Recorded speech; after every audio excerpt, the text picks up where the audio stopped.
Replacing the air filter for a TRAVERS RS 2021 for a K&N filter.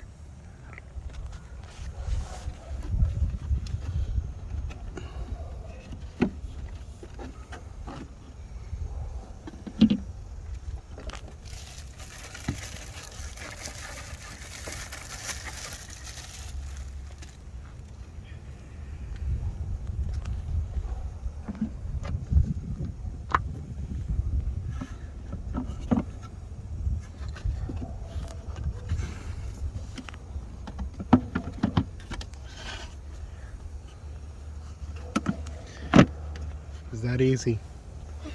Save money.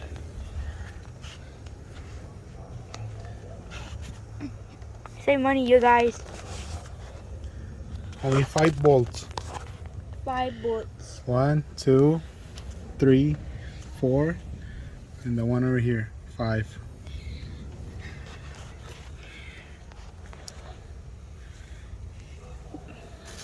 Can we see? Here. Right there's the number.